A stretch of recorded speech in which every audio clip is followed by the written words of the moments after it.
Bonjour et bienvenue dans le ministère Réveil des Nations qui marche sur deux jambes, la repentance, la sanctification.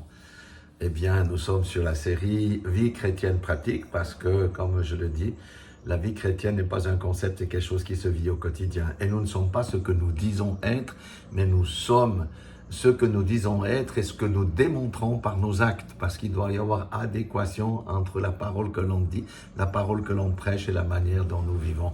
Et ça, quel que soit le chrétien, quel que soit son rang, quelle que soit sa position. Alléluia. Et c'est Paul qui va nous faire du bien dans l'Épître aux Romains, chapitre 12. Aujourd'hui, nous allons prendre le verset 3 qui contient trois choses: l'espérance, la patience et la persévérance dans la prière, tout un programme. Alors, il dit « Réjouissez-vous en espérance ». Mais qu'est-ce que ça veut dire « Réjouissez-vous en espérance » Je vais vous lire deux versets. Le premier dans 1 Jean 3, verset 2. Il dit « Bien-aimés, nous sommes maintenant enfants de Dieu, c'est un fait. Et ce que nous serons n'a pas été encore manifesté. » Nous le voyons parce que nous vivons encore dans un corps charnel. Mais nous savons que lorsque cela sera manifesté, nous serons semblables à lui, avec notre corps glorieux, le même corps que Jésus-Christ, le corps de gloire. Alléluia. Et nous serons semblables à lui parce que nous le verrons tel qu'il est. Verset 3, quiconque a cette espérance en lui se purifie comme lui-même est pur. Alléluia. Voyez, aujourd'hui nous sommes toujours concentrés sur le maintenant. Il faut vivre maintenant. C'est ma situation maintenant.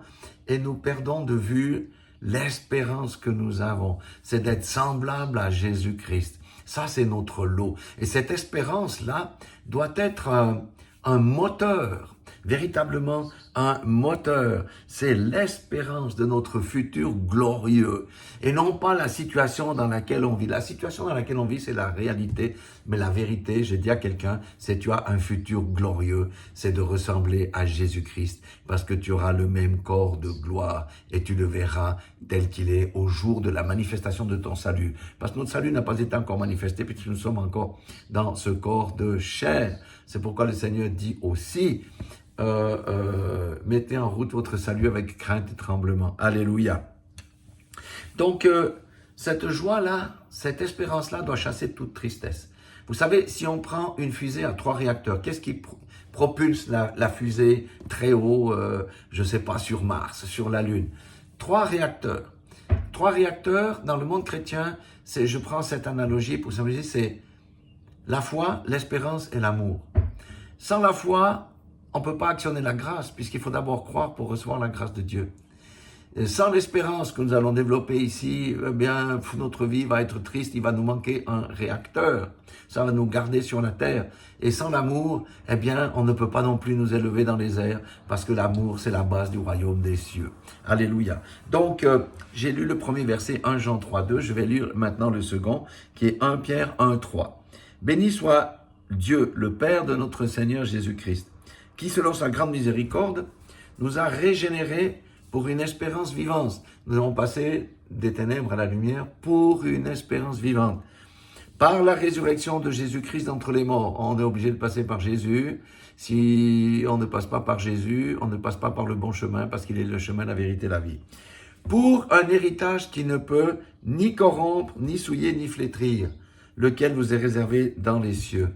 Amen. Nous avons un héritage qui ne peut ni se corrompre, ni se souiller, ni flétrir. Il nous est réservé où?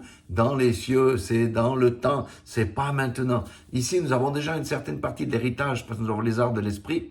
Nous avons déjà l'héritage des promesses dans lesquelles nous vivons et ces promesses que nous nous emparons avec violence, parce que le royaume des cieux est forcé, ce sont les violents qui s'en emparent, et comment? Par la foi. Il dit être à vous, verset 5, qui par la puissance de Dieu êtes gardés par la foi pour le salut prêt à être révélé. Le salut n'a pas été encore révélé pour nous, dans les derniers temps. Amen. Alléluia. C'est une espérance glorieuse. Mon espérance n'est pas d'avoir une belle vie sur cette terre. Ça, c'est la chose temporaire. C'est quoi 70 ans, 80 ans, 100 ans, même 120 pour les plus âgés face à l'éternité? Ce n'est rien du tout. Ce n'est rien du tout. Et qu'est-ce qui doit nous motiver? C'est l'espérance. quoi que ce soit qui se passe dans ma vie, quoi que ce soit qui se passe dans le monde, si j'ai cette espérance glorieuse d'un futur glorieux et d'un héritage qui m'est réservé dans les cieux, ça va m'aider, me propulser à être au-dessus de la mêlée. Parce que je vis dans le céleste, bien que j'ai mes pieds sur terre. Vous comprenez la chose? L'espérance, c'est ce que le diable tue parce que il nous amène toujours à vis le présent, sors de ta situation, regarde, et pour le futur, il nous montre toujours les difficultés qui arrivent, etc. Nous avons une espérance glorieuse. Alléluia. En tout cas, moi, la redécouverte de ce texte m'a véritablement boosté parce que j'ai une espérance. Amen. Et cette espérance, c'est mon futur glorieux. Je revêtirai mon corps glorieux et je verrai Jésus tel qu'il est. Ça sera quelque chose d'incroyable. On en a peine à imaginer. C'est ça. Et en plus, il a dit qu'il me réserve un héritage qui ne peut ni se corrompre ni se souiller. Hein? Donc, c'est pas un héritage terrestre. Mais nous avons déjà part aux promesses. Alléluia.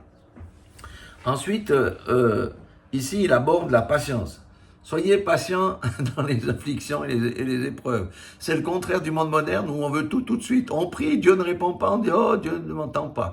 Soyez patients dans l'affliction, ça veut dire dans les épreuves. Alors, Jacques 1, 2, c'est un texte magnifique qui déclare « Mes frères, écoutez bien ça, mes sœurs aussi, hein, regardez comme un sujet de joie complète les diverses épreuves auxquelles vous pouvez être exposés. » Ah, on est dans la joie malgré l'épreuve. Ben ouais, c'est un signe de maturité. Ça ne veut pas dire qu'on ne souffre pas, mais ça veut dire que on a la joie. Pourquoi? Parce qu'on sait qu'on va sortir de l'épreuve grandi. Il dit, verset 3, sachant que l'épreuve de votre foi produit la patience. Notre foi doit être éprouvée, la foi de chacun sera éprouvée sur cette terre. Mais il faut que la patience accomplisse parfaitement son œuvre, afin que vous soyez parfaits et accomplis sans faillir en rien. Quelqu'un qui n'a pas d'affliction, qui n'a pas passé par les épreuves, va faillir facilement parce qu'il est dans l'imperfection. Vous savez, on prend souvent, d'ailleurs je crois que même dans la Bible, on dit, on prend l'exemple de l'or qu'on est pur. Alors comment ça se passe? Écoutez bien, il y a une révélation extraordinaire ici. Donc on trouve de l'or, des pépites, etc. On a trouvé 2 kilos d'or, ce qui représente une somme assez faramineuse. On va chez le fondeur. Le fondeur, qu'est-ce qu'il va faire? Il va fondre l'or pour enlever toutes les impuretés. Donc, quand on fond l'or à très haute température, l'or devient liquide et les impuretés montent à la surface et la personne enlève les impuretés qu'il y a dans l'or. Je vous pose une question. Après le raffinement, est-ce que le poids de l'or est plus important ou moins important qu'au début du raffinement? Eh bien, vous l'avez compris, c'est une question mathématique. L'or pèsera moins lourd parce qu'on a enlevé les scories. Mais dans le royaume de Dieu, c'est le contraire. Ma foi, lorsqu'elle est éprouvée, écoutez bien, ma foi, lorsqu'elle est éprouvée, elle va grandir, elle va pas diminuer. C'est ça que le Seigneur fait. Les scories, il enlève le levain qui nous perturbe encore, qui nous embête aujourd'hui dans notre propre vie. Et nous avons besoin de ça. Parce que des fois, nous sommes frustrés parce qu'il y a toujours du levain qui agit à l'intérieur et qui fait gonfler toute la pâte. Donc, toute épreuve a pour but de augmenter notre stature, augmenter notre foi, nous rendre plus forts, soutenir ceux qui passeront par les mêmes épreuves parce que nous avons eu la victoire au sortir. Quand on est dans la machine à laver, je dis souvent, fonction essorage, vous savez, ça tourne tellement vite quand on est dans l'épreuve, mais après, quand on sort, on est blanc. Quand on sort de l'épreuve, on a la joie parce qu'on va goûter la victoire et le fruit de la victoire est bien meilleur que toutes les mauvaises choses qu'on a dû manger durant notre épreuve. Et pensez à Joseph. Quand moi je pense à Joseph, je dis, mais moi, j'ai pas vraiment eu d'épreuve dans ma vie. J'en ai eu, mais Joseph.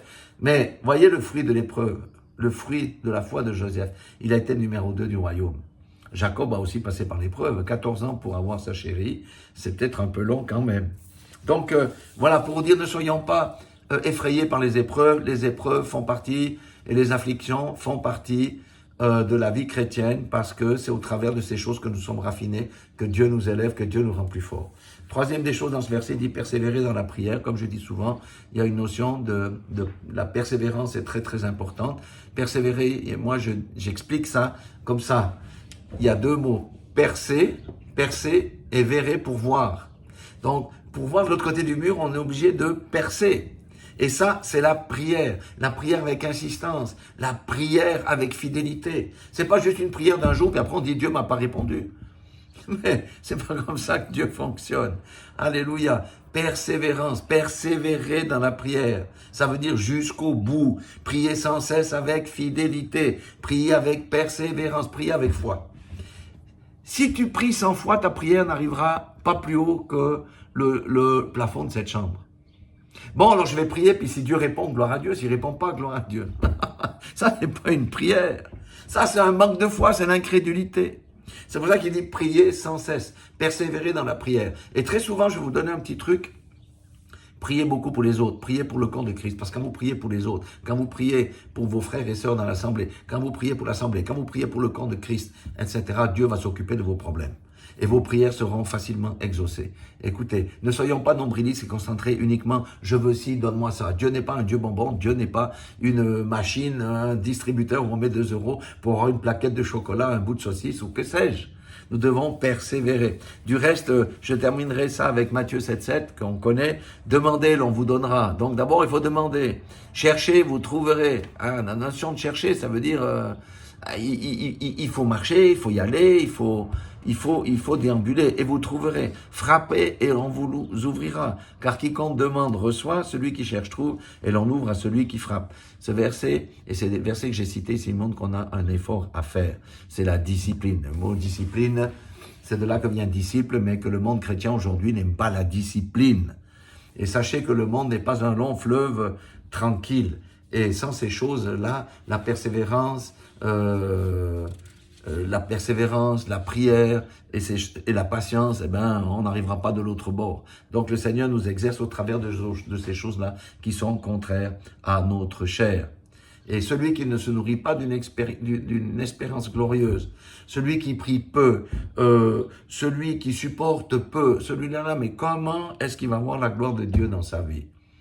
Reprenons-nous, ressaisissons-nous, relisons ces textes, que ça fasse du bien dans nos cœurs et que ça nous transforme. Soyez tous bénis dans le nom puissant de Jésus-Christ de Nazareth. C'est une glorieuse journée qui s'annonce. Aujourd'hui, le ciel est tout bleu, il va faire chaud.